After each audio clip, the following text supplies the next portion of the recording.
This is the SoCal Update. I'm Leo Duran, and today, LA County wants to give vaccination priority to those who need the vaccine the most.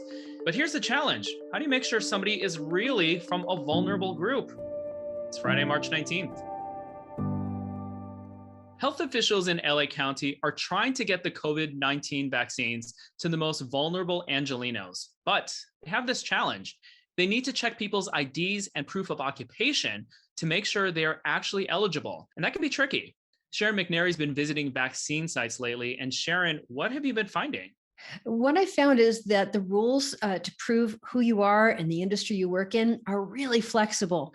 Here's why: the county wants to vaccinate people who work in jobs that put them most at risk of infection from the coronavirus. But people who work in food service and farming, janitorial services, sometimes they don't have traditional forms of ID like driver's licenses, especially if they're immigrants. So then what happens?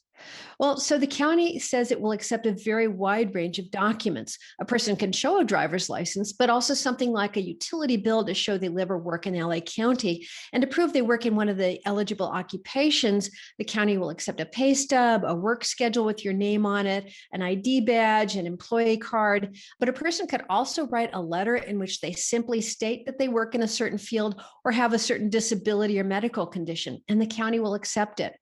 These flexible rules, meant to help vulnerable people, also leave room for those who are less vulnerable, but who fit the categories to get their shots right now.